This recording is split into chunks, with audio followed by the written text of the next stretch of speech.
All right, so this is a panel on psychedelics. It's wonderful to see everybody here. Looks like it's a popular one. That's excellent, as it should be.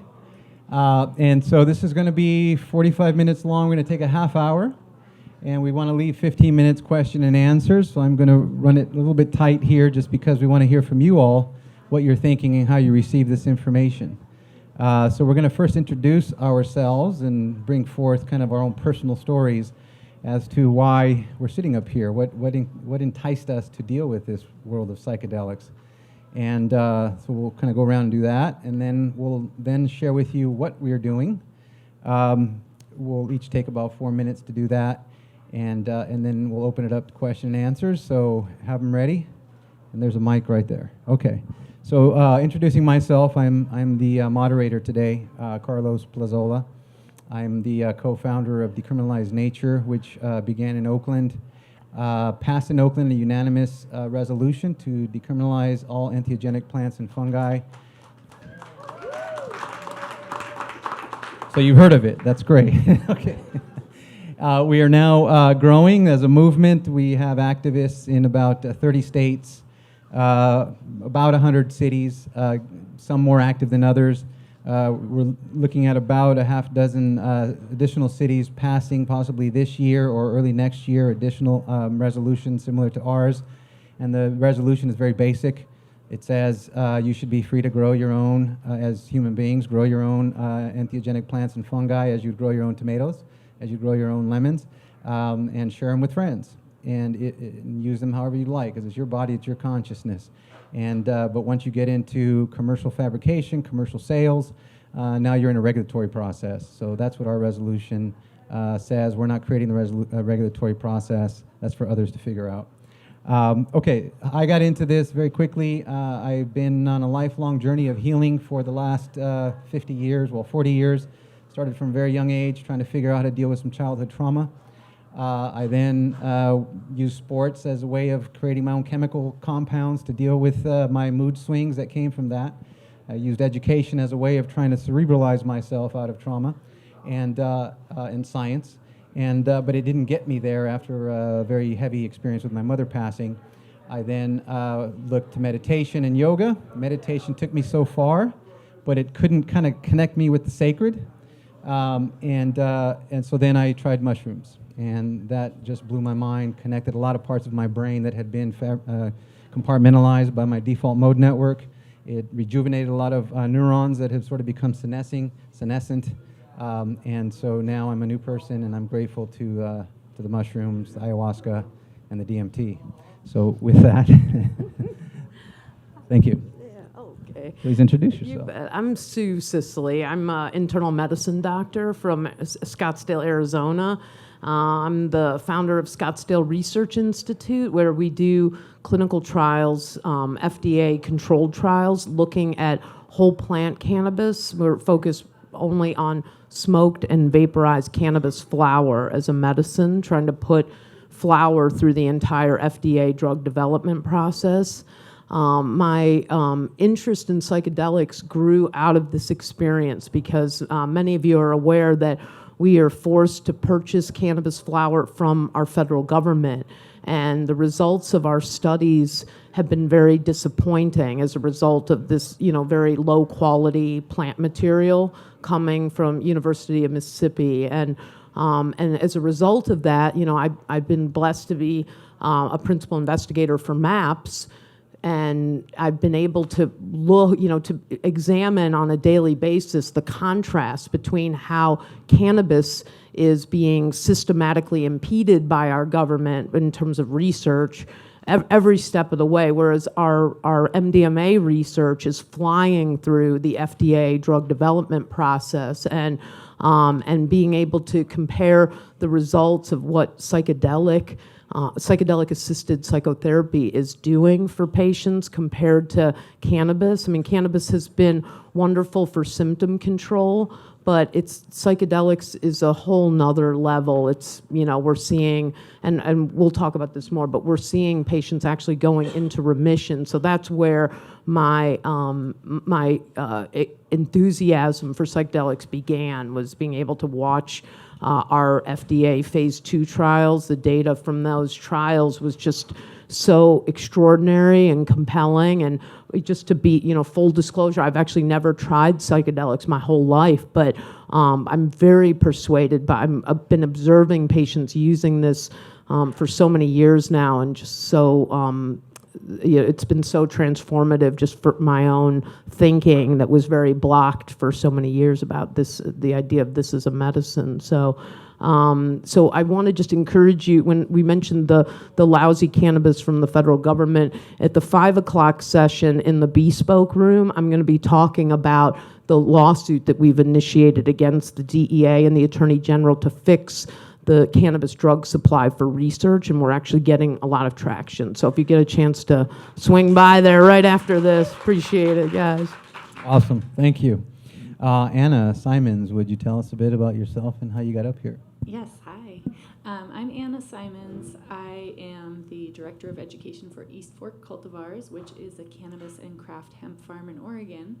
I am also a rugby player in the Women's Premier League of USA Rugby. And so my interest is deeply personal, but also professional, because when we talk about cannabis and we start looking at cannabis science, it really opens the door to plant medicine. I'm lucky enough for my job to be reading peer-reviewed journal articles and constantly cannabis science, but also hearing people's stories and learning some of the traditions surrounding plant medicine in its varying forms. So psychedelics have been wonderful medicine for me, and so that's something that I am excited to share with you all today. Thank you. Thank you. This is Ryan Munevar. Did I say your name correctly? Not even close, but it's, right. it's Munevar. Munevar, It's like thank a you. tug going moo and then nay and then varnish at the end, so Munevar. It's odd. So, my God, this is a surreal experience for me. So my existence is totally absurd for a lot of different reasons. So back in the day, I got this scholarship to go to college let me do this over. I didn't get drunk until I was 19. I didn't smoke weed till I was 23. And I didn't do psychedelic mushrooms until I was 25. And that was with a crazy woman in Laguna Beach, and it was awesome. So it really kind of set the tone for the rest of my existence at that point on. And at 28, I got the chance to go to college back in Michigan on a scholarship. And I did, and I only brought just a little bit of weed with me and a little bit of hash, and I partitioned it out as long as I could. And when I ran out, I needed to basically find good weed. So, what's a kid to do in college? You ask your fellow college people, and in Michigan, they thought they had the best weed, but it was horrible, like imported crap brick weed from California. They'd been like rolling around in the tire of a truck for God knows how long. So I ended up hustle this first international Ypsilanti Compassion Cup. It was like 45 minutes east through a snowstorm. We get over there, and I had hustled them at the door because I wanted to be a judge, and they were like, "Oh my God, you know so much, you must be press." And I'm like, "Of course I'm press." And I'm like, "Yeah." So suddenly I'm shooting this documentary, right? So I can go over there and do this, walk in, they give me the best press table there because there was no other press that wanted to cover it because they were so scared to show up. And then eventually they did, but it took them a while. And then everybody who came in thought that was the sign-up sheet for the whole convention. So I got like 400 plus emails, first name, last name, zip code, cell phones. And at that point, I was running. So the documentary, I'm suddenly in this crazy law, like cannabis council down in East Detroit, meeting all these wild people. And over the course of that, because Michigan is horrible, it snows so much, I was growing psychedelic mushrooms in my closet. I figured out how to do this. I got this really cool little book from a friend, and I'm like, yeah, go for it. And then many years later, during the course of that, I ended up working on this campaign. I get sucked up into it, and we were trying to basically decriminalize, or actually legalize marijuana back when it was called that, before it was called cannabis, and was, it's a PC style issue at this point. And so we ended up losing the campaign, but I learned a lot of tricks along the way because I got sucked up into it. And suddenly it's like, you run this county, then run this county as well, then run this other county. And what about Wayne County? And that's Detroit. And that is not the garden spot of society. I'm just going to say it, all right? So I end up coming back to California. I swear off politics. Of course, I end up getting sucked up into another campaign. And then I start tracking what's going on in the state of California. This is right around Prop 64. It's 2016. Right before this, I'm in this county called Monterey. I was visiting my mom there, and she said, "You have this apartment, check it out." And I'm like, "All right, yeah, I'll take it." And so I'm basically relaxing after getting out of school, and I decided to start Monterey County Normal. And then at this time in the county, there was no action. And what I ended up doing was we made a bunch of friends, we made a bunch of connections with different law firms and all these stakeholders, and we ended up designing the first open source initiative. It was a Google Drive document, everybody puts in the details, and then we go in and we submit it. We thought we were going to like walk into a 3-hour meeting with the city councilor, and it's like, nope, 13 minutes, it's good to go. Let's figure out and do this. And so then at that point, later on, the Board of Supervisors, they took some components of that and they wanted to run their own initiative in Monterey County to turn it on, because they're like, we know all these people are basically growing. We're not getting anything out of this. Let's actually do this proper. So they come to us and they're like, as well as a few other people, and they're like, could you help us run this initiative? We end up breaking it up into 4 separate initiatives that all end up passing in 2016. And then after that, we just start going down the 101, taking city after city after city. And then we go towards the coast, and we get one city in particular called Seaside, and then later on we end up running one and win it in Marina. When in Seaside, I end up getting part of a shareholdership in a dispensary. It was like tribute, almost an old country, and these people are like, yeah, come on board, be a part of this, help us get this. So our partners, last year, Father's Day, we ended up opening this dispensary for less than $400,000, and then we score 100% from the BCC, and then we end up flipping it to MedMen for over $3 million. So we end up doing something like a 980% return on it, which is absurd. Because like it was never my intention to do this. The whole goal was basically I wanted to have super high quality weed, I wanted it to be cheap, and I wanted lots of different available strains out there, which is not kind of the system we end up having now because it's so hyper overregulated, it's overtaxed, it's like compounding tax from cultivation to manufacturing to distribution, and it all gets passed down to the patient / consumer / buyer, whatever you want to call them at the end of the day. So I got this blood money now, right? I got this cut of this money. I'm thinking, fuck it, I might as well do something good with it. So I decided to throw it towards what I would like to have been the ideal version of what cannabis should have been back in the day, and this is how it really should have gone. Basically, the state should have only allowed it to be handled by Department of Agriculture. California Department of Food and Agriculture treated it as a food, treated it as a product, treated it as an ingestible. What ended up happening is we ended up creating Cal Cultivation as a subdivision to them, then the Bureau of Cannabis Control modeled after an alcohol system, and then you have like CDPH somewhere in the middle, and then they basically throw another 13 departments in there along the side. So that was a bit of a clusterfuck. The ideal situation for what we're trying to do here basically is it's legal for a person to cultivate their own psychedelic mushrooms, to manufacture it. That means grind it up and dehydrate it before that. You could possibly use methanol extraction if you want to turn it into a form of tincture, because it's actually water soluble, not fat soluble like cannabis. And then basically be able to distribute it in the form of donation. And the ideal part of this is on top of it you have possession and you have consumption. And the concept of what a person should be able to grow for their own psychedelic mushrooms. By the way, interesting fact, it only costs like $125 to grow enough psychedelic mushrooms in your closet to supply yourself, your significant other, your family, your neighbors if they get pissy. And it also doesn't have the same electrical load that cannabis has. So the idea was to turn on a state where this is what would hopefully happen. And there's going to be a lot of fuckery in the sides. You'll see as this goes down.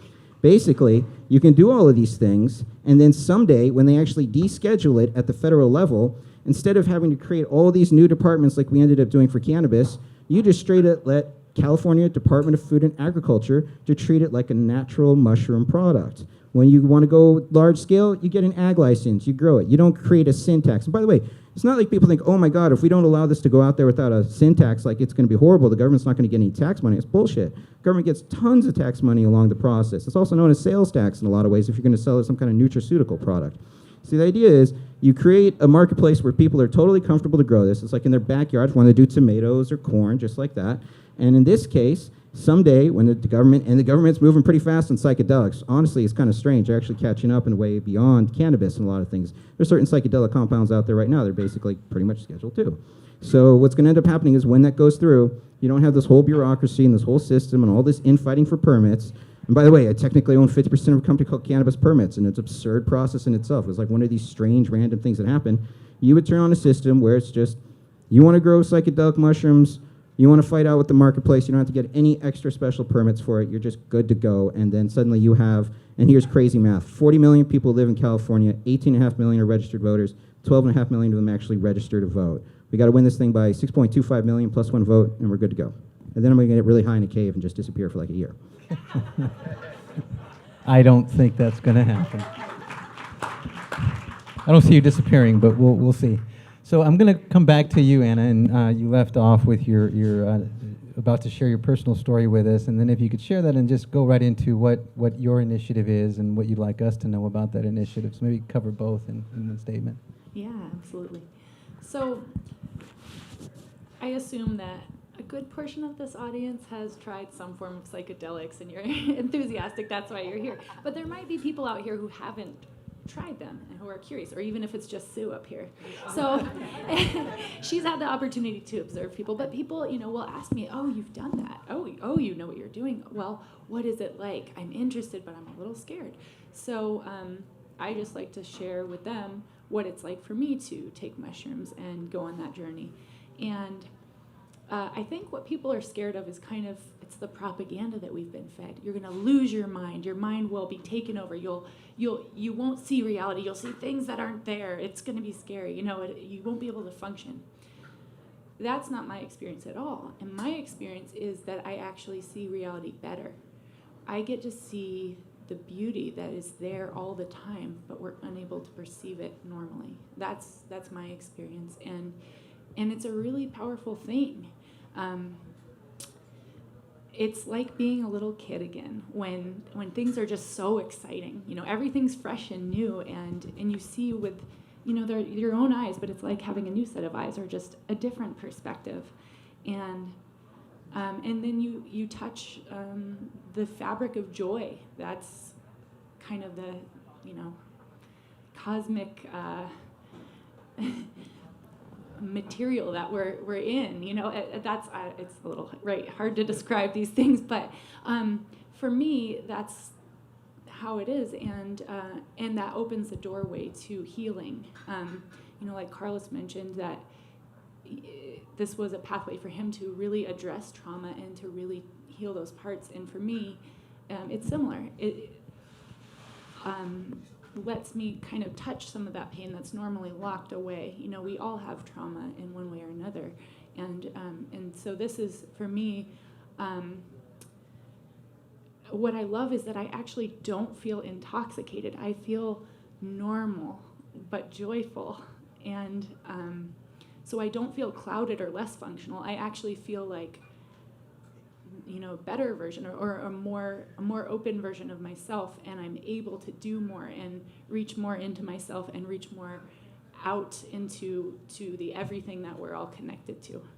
So I know I'm such a jock, but but that's there are a lot of athletes, even at the professional level. I'm a part of an organization called Athletes for Care. Sue's worked with us, and that's primarily about cannabis advocacy. But a lot of those folks also enjoy other forms of plant medicine. So I just want to put this out there that there are a lot of people. You never know who in society is getting benefits from these plant medicines. Thank you. Would you share with us the initiative in Oregon that you're here to speak about? Right. PSI 2020, it's going to be on the Oregon ballot next fall, and it's going to legalize psilocybin-assisted therapy. So while I personally support decriminalization across the board, this is what we have as our option, and it's a step forward. And so it will create this framework for folks to work with a therapist, licensed therapists, who have talk sessions before, and then they go through the journey together, and then afterwards to help integrate that experience. I think it's going to be a step forward. I do want to see access, because like Carlos has pointed out before, some of the people in our society who carry the most trauma are those who have least access to things like therapy. So really, I think it's crucial that we make sure that these resources are available to everyone. Awesome. Thank you.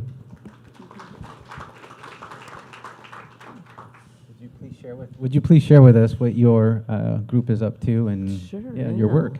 The reason that I became fascinated by psychedelics was because I started to become alerted to this epidemic of veteran suicide in the country, and I realized that we did not have any good conventional treatments for instance, a lot of the suicides are probably related to untreated or undertreated PTSD, and the truth is that we have not had a new medicine approved in the U.S. for treating PTSD in over 18 years, if you can believe it. There's been nothing since Zoloft and Paxil, and those two medications we probably all agree are very disappointing in themselves. But but nothing else has been approved or tested. And so psychedelics seem to be holding real promise. And then when we published the phase 2 data with the FDA, and just the FDA was so impressed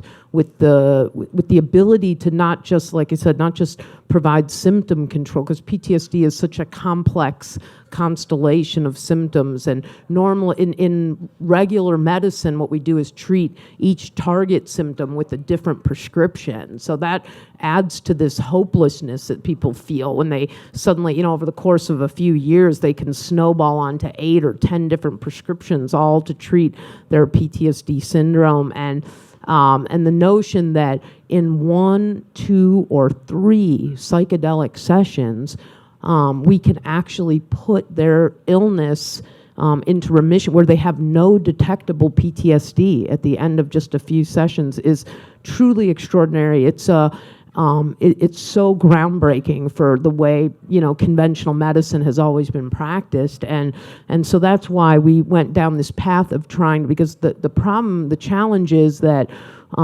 these medicines will continue to be stigmatized until we get them all the way through the FDA drug development process. So MAPS went on a quest, 30 years ago. Rick Doblin knew the benefits of MDMA for treating trauma, and he began this process. He worked for the FDA, so he knew the inside track on how to navigate the regulatory hurdles to get this, and so he managed to, coalesce physicians like me all around the world to help him implement clinical trials. And so that's how we've reached this point now where the data from our phase 2 trials showed that over 50% of the patients who had just as little as 2 MDMA sessions ended up basically being cured. And that never happens. In conventional psychiatry, we're lucky if we get maybe 20, 30, maybe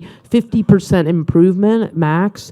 But then, as soon as you stop the medications, right, the syndrome reverts back to its baseline and the patient's still suffering. The idea that you can actually help patients close that chapter of their life and go on is just, it's so fabulous, and so that's what the FDA was also so persuaded by the data from these phase 2 trials showing that over half the patients had no detectable PTSD after just a couple sessions, that they granted MAPS breakthrough therapy designation, which is really unusual to get that, and it basically gives you that awards you 2 things.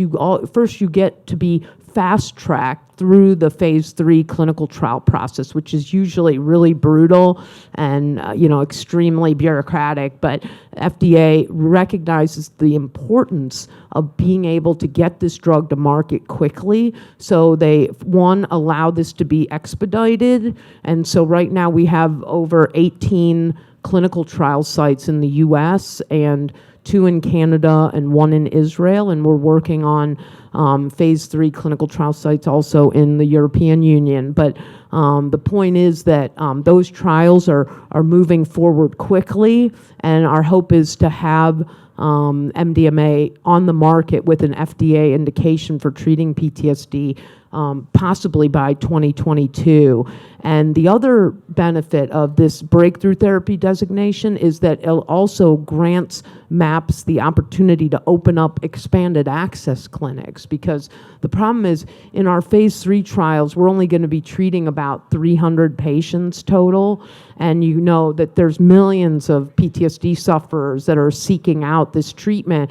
And at this point, the only way they're probably not going to be able to get into a trial. And so the only thing they can do is seek out underground therapists. And so expanded access clinic would allow patients to actually enter, a legitimate treatment protocol similar to our phase 3 trials, the same protocol, but it'll allow us to treat patients early before the final FDA approval so that we can make access available more quickly, and that will also give us more safety data to share with the FDA.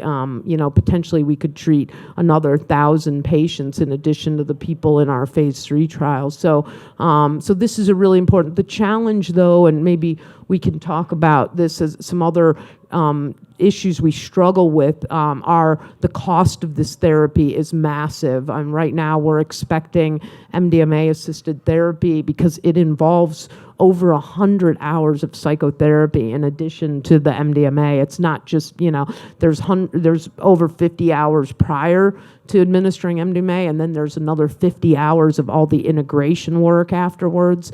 So that is very expensive, and if we're thinking, it will be well over $10,000 per patient, and most patients could never afford to be self-pay for that. So, and that's what expanded access would require. So that's why it's so essential that we get through the entire FDA drug development process. If we get approved, if we get FDA approval, then insurance companies would suddenly be forced to pay for this treatment and have this on formulary. So that will be a big game changer. Awesome. Thank you. Yes. Just want to recognize MAPS doing fantastic work for all of us. I want to sort of wrap up this here and open it up for questions, but I want to just do my best to sort of summarize the different approaches up here.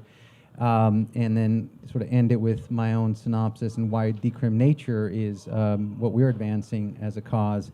And I'll do that by just giving a quick 10,000-year overview of human history, which is that our relationship with these plants has been for thousands of years. In fact, we sort of co-evolved with these plants. Some of the more recent compounds are synthetic compounds, of course. We're new in our relationship with them, and we're doing a lot of wonderful scientific investigation with those.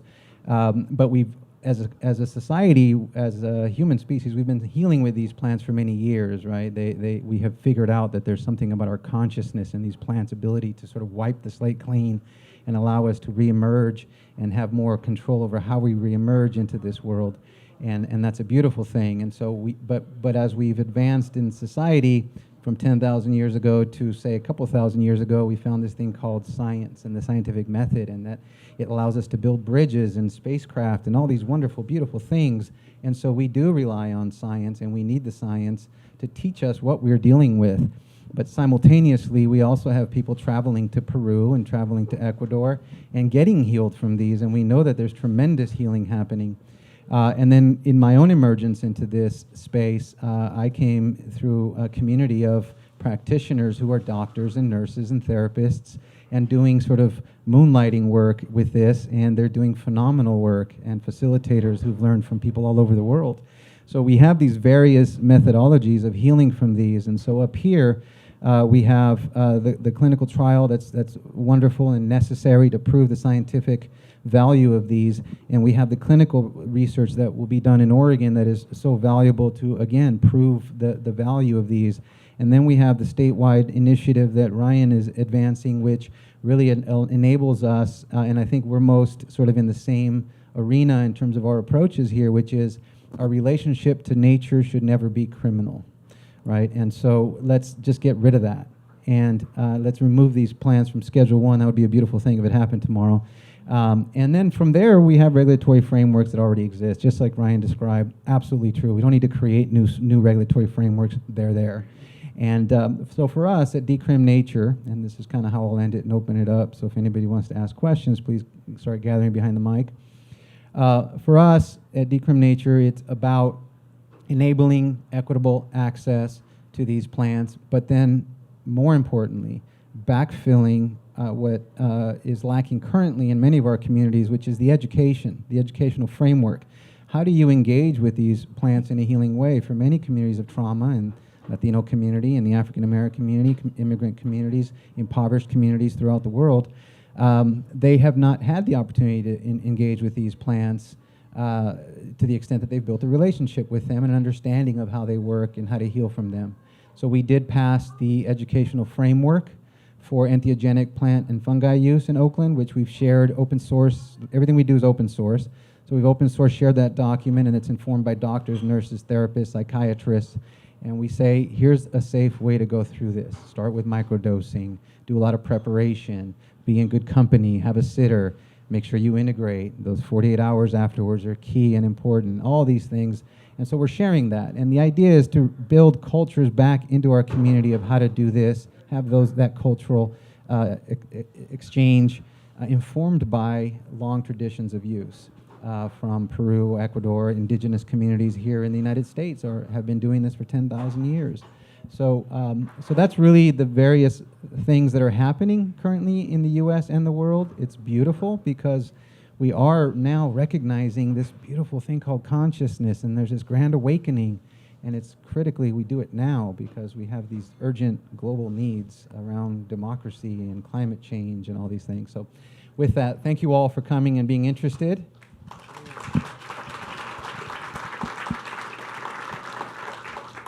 And we'd like to open it up for questions. Please introduce yourself and if you have any affiliations. Hello, my name is Nigam Aurora. I work with Flower Company, as well as with the American Chemical Society subdivision for cannabis chemistry.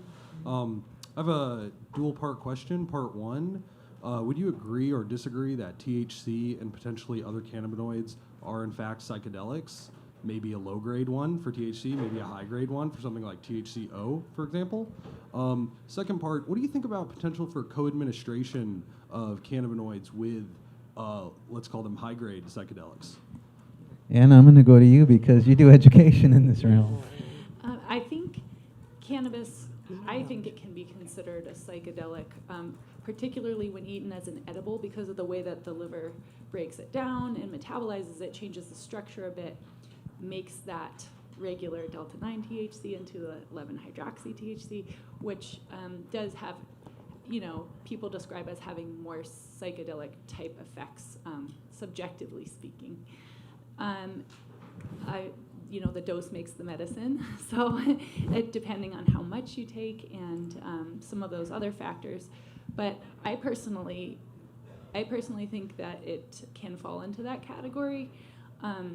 I don't know science-wise where that definition lies. Maybe Sue can chime in, but that's my take. Well, I think they use the definition of mind manifesting, and I think you're right. When you're using oral formulations and you're generating 11-hydroxy THC, that hyper potent metabolite is so capable of getting people into psychedelic states that I think it could fall into that realm. But there's a lot of debate about whether it goes into that. And what the second question was about.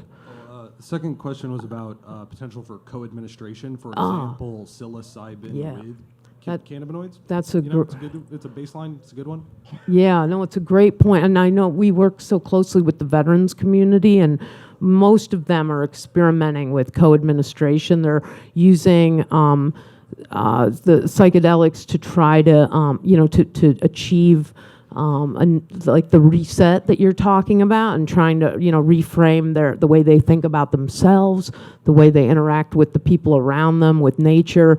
And then they use the cannabis as more symptom control to manage their day-to-day activities, or to manage the times when the psychedelics start to wear off and they are maybe in an interim period where they need some, some stability in between. Awesome. Other questions? Thank you. Thank you.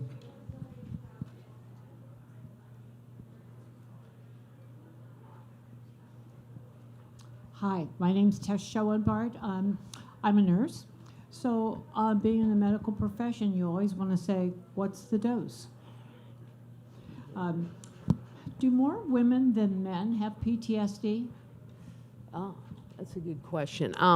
It depends what cohorts you look at, but generally I think the PTSD, actually, I'm trying to think of the latest compilation of data. It seemed like it was actually pretty even, but the challenge is, that we don't know yet in terms of how psychedelics perform men versus women. So that's why this phase 3 trials are going to be really crucial to start to understand how do we tailor the therapies for gender. to really optimize the gender efficacy. And dosing is really important, especially for us. Since we're doing drug development, we have to prove to the FDA that we found that precision dosing that allows patients maximum efficacy and kind of really minimizes all the side effect profile. And I think we found it. We've spent 20 years now. MAPS has been examining different dosing regimens, and we finally found that best fit that seems to work for the majority of the population. We just produced 4,000 tablets of MDMA that have been distributed to all these different clinical trial sites, and a lot of the things that people complain about in the recreational use of MDMA, I think we've minimized that pretty successfully. Are you going to share the dosage? Oh, yeah, it's all public. All of our protocols, if you go to maps.org, we publish all of our data. We try to be open source with everything because we're a charity. We're not a pharmaceutical company, so we're trying to provide all of that to people. It's tough, though, to translate that when people are buying ecstasy on the street. And I'm sure that it's going to be tough to know what dose they're getting, but surely if somebody is able to be aware, they can definitely try to mimic the MAPS dosing, and a lot of therapists do that. Well, if I was going to grow my own, how? Oh, for psilocybin, MDMA is a chemical, it's a synthetic, but for psilocybin, yeah, or if you're going to grow your own. Yeah, I'll speak to that and then maybe hand it over to one of my other colleagues on the panel here. But in terms of growing and using your own, then obviously your dose is approximate, right? It might be 3 grams, 4 grams of a mushroom, but what we're learning in community practice anyways from people who've practiced a very long time is equally important as dose, as your setting, how you go into it.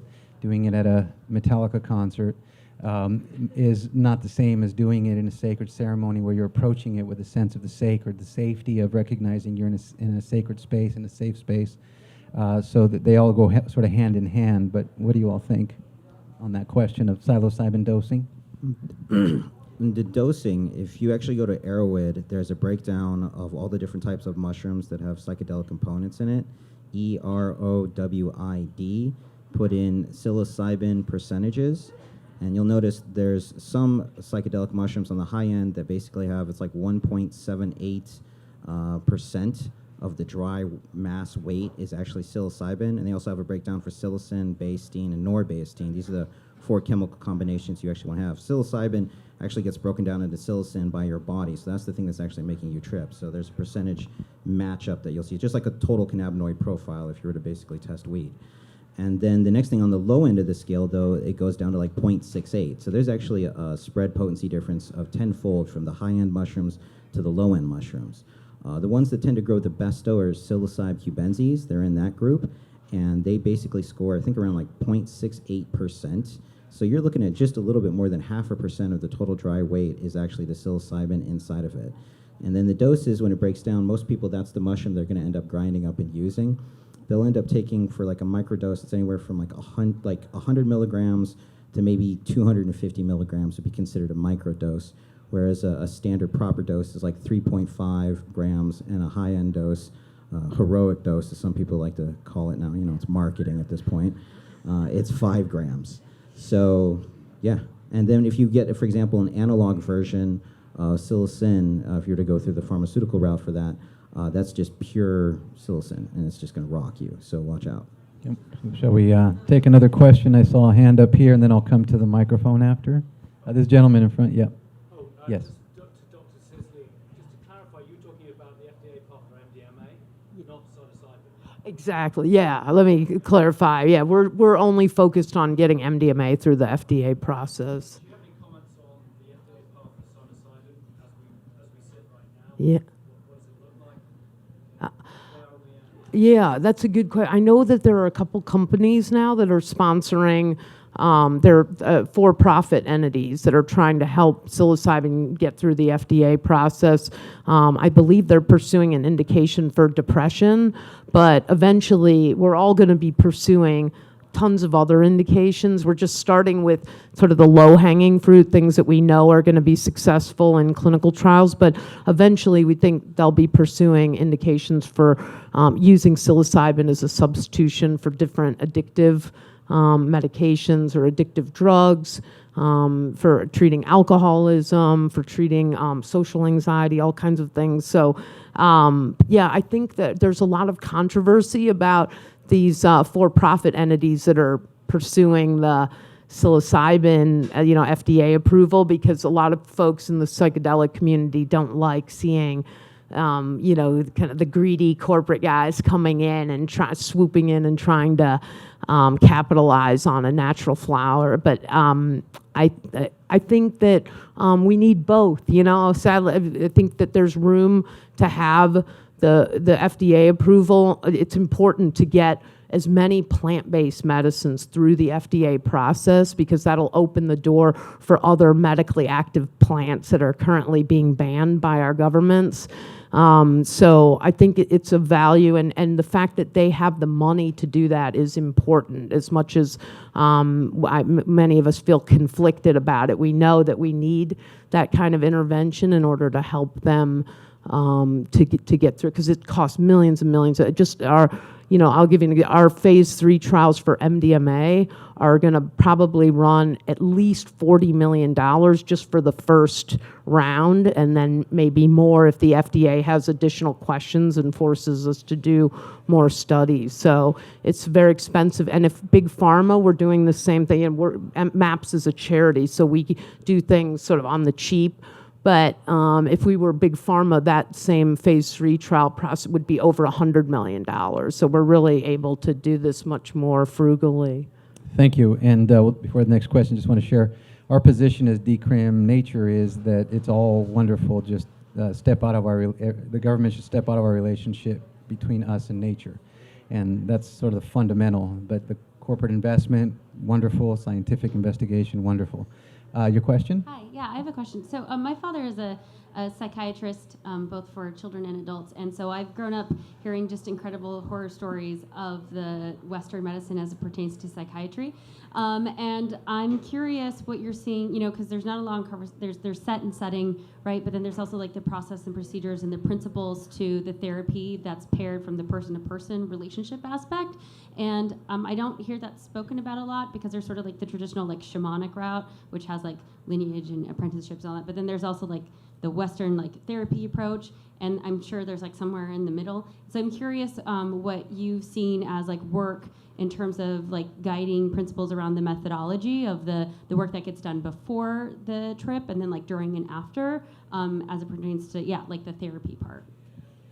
Yeah, and I'm happy to share somehow our education framework, which really is that, but it's culled from a number of doctors, nurses, therapists who've been doing this work since the 60s and have continued to do it nonstop, despite the fact they had to go underground. They continue to do it because they were so impressed with the results, and we've heard about the results.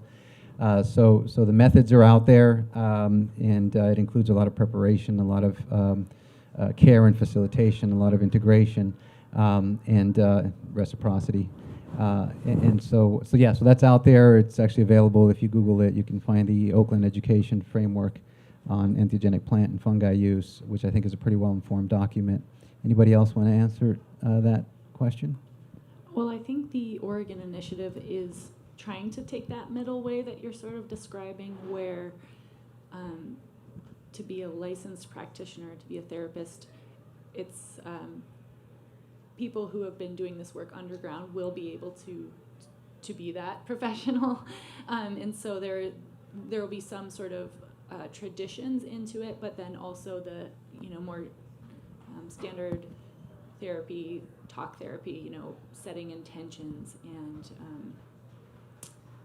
and the integration part, which is so important. So we'll see how it goes. I mean, it is really wild to see different states approaching this differently, and what that's going to be like for people living in those communities. Thank you. There was a question behind you, and then we can come back over here. Yes, sir. Ryan was talking about a regulatory framework that's simple, I think is kind of to paraphrase, and you were talking about really thinking about the regulatory framework, and I'm trying to understand, A, is that the right regulatory framework for psilocybin? And if it is, how does everyone get involved and make sure that framework gets passed? Well, first off, nobody really knows what the true proper right framework for any system is. For example, when you go all the way back to alcohol prohibition and the end of that, every state basically has its own version of what that is. And some states are practically dry states. Other states, they actually are the liquor distributors. As far as how mushrooms are actually treated as a regulatory framework in California, we're very conscious about what actually goes into our food. Because our customers, our citizens, our average people get really pissed when they find out there's something toxic in there. So they're basically going to look at how it was grown, what kind of medium it was grown in, and then at the same time, is there any extra additives that were going into it? That could be either a chemical or it could be like E. coli because the workers weren't washing their hands properly. Then it's packaged and it's tracked, so if there is an outbreak of something, they can go back and look at it. There's like whole programs in the Salinas Valley floor where they track strawberries to see what's good and what's bad if there's an outbreak for something. As far as the distribution for it and the taxes, like for example, the system in California would have been much easier at the end of the day when it went legal that, and this is going to sound crazy, but you don't let the locals actually determine their own tax rate. You just cap it right at the end of point of sales, and then the state pulls it back and then drops it the other way. That would have streamlined the entire process as it is, because otherwise you end up creating all these territories which are basically island hopping for whoever has the best tax rate or the best discount here or how it can hustle somebody over there. As far as what other states do, a lot of people, for example, they're not ready for psychedelics. They'll never be ready for it. It's not for everybody. Going into this with a friend is probably the ideal situation for a start if you're financially strapped or you don't have access to it, period, because nobody really has access to this in a classically legal therapeutic setting. The next thing that happens, though, like I remember back in the day, I was in an office that was giving out patient certs for cannabis to actually use. And this woman came in and she was very nervous. She's like, it's the first time I've done this, and I used to ground my kids for it. What's gonna happen to me? Like, should I have a guide? What should I do? And he's like, ma'am, do you play video games? And she's like, no. He's like, okay, this is what I want you to do. I want you to go home, I want you to make a peanut butter and jelly sandwich and get a big carton of milk. Then I want you to watch your favorite movies and just sit down and just enjoy yourself and see how it goes. So that was kind of his solution of how a person could process that for a first time. Other people, though, psychedelics, for example, there's a whole range of effects that they have, and there's overlaps for them. Psilocybin mushrooms, the LD50 rate, that's the lethal dose for 50% of the population, it just does not exist. You can eat 40 pounds of this stuff and be coming out of you both ends. You may have a really great time or a really horrible time, but you're really not going to die from it. And as far as an addictive quality substance, it doesn't even have that quality. Like, you could start out the weekend on Friday, take 3.5 grams, great time. Saturday, you're at a festival and you get the same level of effect, you're going to have to go up to like 7 grams. Sunday, if you even try to do like 10 grams, you're not going to have much of an effect at all. So it's not even really a drug in my book. I consider a drug as the quality of an addictive substance, really at the end of the day. That's how I classify it from all that brainwashing shit. But it's just a substance to me that is both extraordinary and it should be totally readily available. Thank you. And I think what the last point here is, I think what we know we shouldn't do is kind of what happened with cannabis in terms of the regulations. So I think we have to be careful not to create a whole new set of regulations and taxation schemes. So thank you. Thank you all. I think our time is up. Is that correct? Yes? Okay. Thank you.